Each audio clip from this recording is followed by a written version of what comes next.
What is going on, everybody? It is BroncoJuggalo, and we are back with Slasback Saturdays.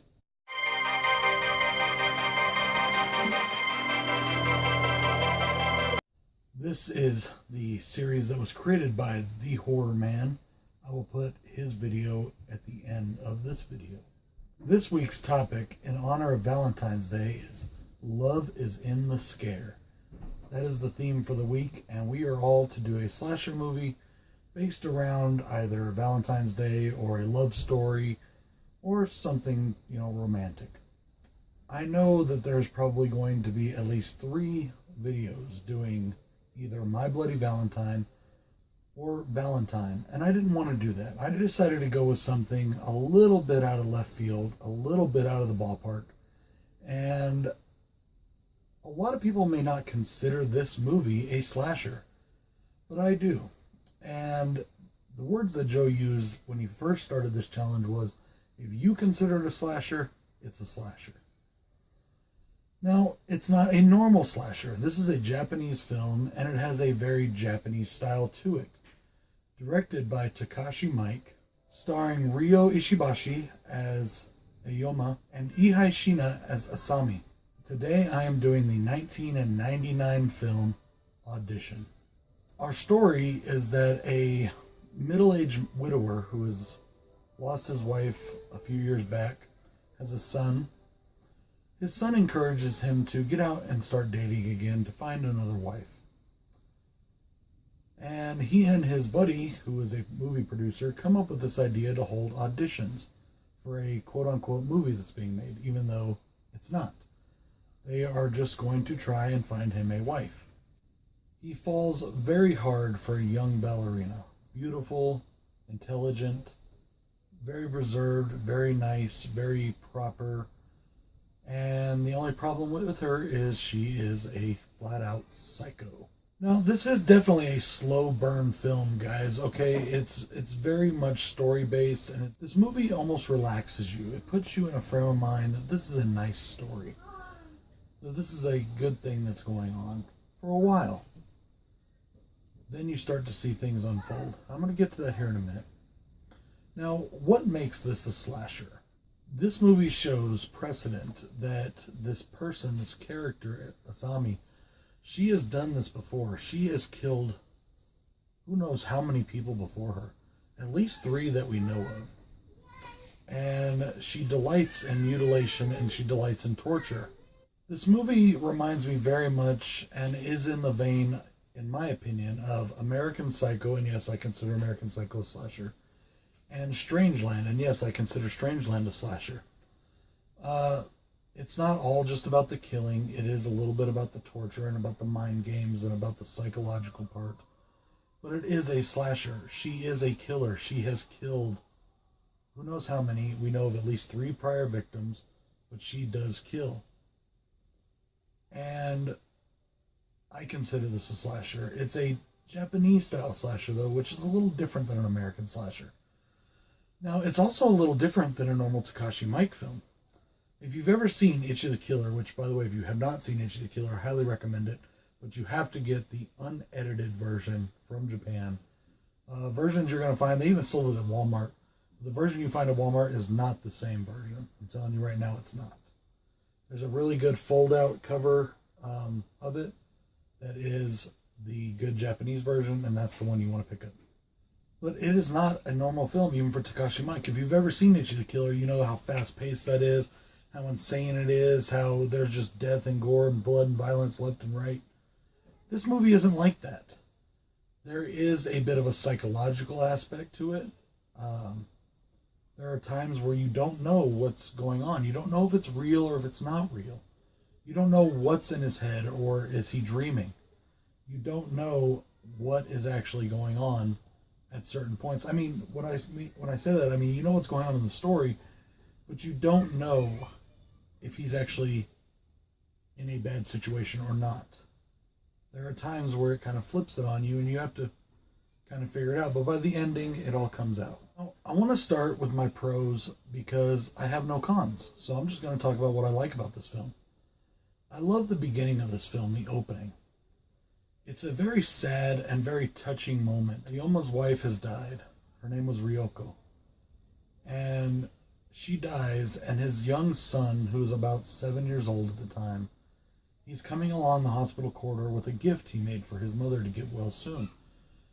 And she dies while holding her husband's hand. And he sinks down to his knees by the bed, and then he looks behind him and he sees his son standing there. And he turns around and his son says, "I made this for Mom." And he just kind of looks at his son with this sad longing in his eyes. And you could see how hurt he was. And it really sets the tone for this film.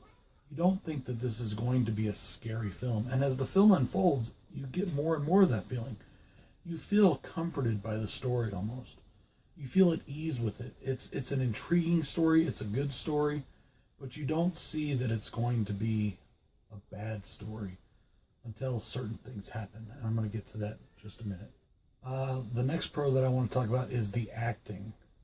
Both of our main actors do such an amazing job. They, as I said, you could see the emotion when his wife dies. You could see that in him, and it was a great acting job. It looked like he really had just lost his wife. There is such pain in his eyes when things are going on. There's confusion, and he is doing such a good job. Now, his counterpart, the character Izami, the actress there just does such a great job. She conveys psychotic to a T. She's trying to get him to be what she wants. When she is trying to worm her way into his heart, you believe that she is that person. You believe that she is this sweet, innocent, kind of troubled young woman because of her past. You believe that all of these things are true because the actors are doing such a great job portraying it. And they are just absolutely amazing. I absolutely love the acting in this film. Probably the best acting I've ever seen in a Takashi Miike film. The next thing I want to give a big prop to is Takashi Miike and his directing. I love how he orchestrates this. When Takashi Miike directs a movie, it's like he is playing a chaotic symphony. Now, in this case, you see her madness unfold. You start to feel it. You start to see it. There's a moment in the film where he is trying to decide, should I call her, should I not call her? And then you see her in her apartment, down on her knees, with the phone in front of her and her head down, and she's just waiting on that call. And you can feel the madness emanating from her. There's something else very weird in the room. There is a large sack in the room that's tied. And you don't know what it is, but it's just kind of odd. As she waits and waits and waits for the call, as he agonizes over whether he's going to call her for the next couple days. When he finally does call her, she is still in the same position on the floor in front of the phone. She has not moved in maybe 2 days. And you can just feel that madness. And then you see this smile when the phone rings and she wakes up because her head is down. You see this smile come over her lips. And you can just tell right then and there that this woman is insane. And then all of a sudden, the bag jumps and moves. It's absolutely crazy. It's absolutely amazing. There are points in this film where you don't know if it's a dream sequence or if it's a reality. There is a point where the bag comes open and what crawls out of it is this horribly disfigured person who's been mutilated by her. And he's standing there watching the whole thing. He's watching while she vomits into a dog bowl and then puts it down for him to eat. And the guy starts, or she, I don't even know if it's a guy or a girl, honestly. Pretty sure it's a guy. The legs are pretty hairy, so I think it's a guy. But he starts eating the throw up without a tongue. He's just like going at it. And then all of a sudden it switches to her being a little girl and she's patting him on the head. And so you believe it's a dream sequence, but you also think that this actually happened. That he may be dreaming about it, but it actually happened. There's another sequence that you don't know if it's dreaming or reality, where she cuts off her stepfather's head with the razor wire. But in a way, you also know that it did in fact happen. So That's why I say this is a slasher movie. She does kill. She doesn't just torture, she kills. And at the end of the film, if she would have been able to go farther, it would have been a different ending. But some things happened and she was stopped. One of the things that really made me think of American Psycho with this is that she plans out her kills. This isn't your prototypical slasher. As I said, a lot of people may not even consider it a slasher, but I do. So I'm putting it in this series. She plans out her kills just like most of the kills were planned out by Patrick Bateman. She orchestrates things to where she wants them. She sets up her area. You know how Patrick Bateman had the raincoat and the plastic laid down and everything like that? You know, getting ready to the axe and he's all dancing to Huey Lewis in the News. She had everything planned out. She knew exactly what she was going to do. She had her tools. She had everything. She does revel in the torture. And that's going back to the acting again. When there's a point where she is taking these long needles and she's shoving them into his body. Kind of like acupuncture needles, but you know where she's putting them is to hit nerves to where it's painful. And she's going dee dee dee dee dee, which I don't know the exact word, but that's the sound it sounded to me. But what she's actually saying is deeper, deeper, deeper in Japanese, and it's absolutely amazing. And you just totally get that she is insane. With that being said, I love the gore and I love the sounds. Now, when I say sounds, this is what I mean. Her favorite thing to use is a razor wire, and she wraps it around and she saws through people. She saws through legs, she saws through necks, she saws through heads, whatever she happens to saw through. That razor wire, as she's working it, makes this grating sound when it's sawing through the flesh and then through the bone. And it brings that, you just know what's going on at all times, even if you're not seeing it. Because it does show it, but then it also cuts away from it. So you don't see every part of it. And when I say I love the gore is understated in this movie, which is very, very different from most Takashi Miike films. As once again, if you've seen Ichi the Killer, the gore is just everywhere. It's all over the place. There's blood flying, there's intestines flying, there's bodies getting cut in half. There's all kinds of nasty shit going on.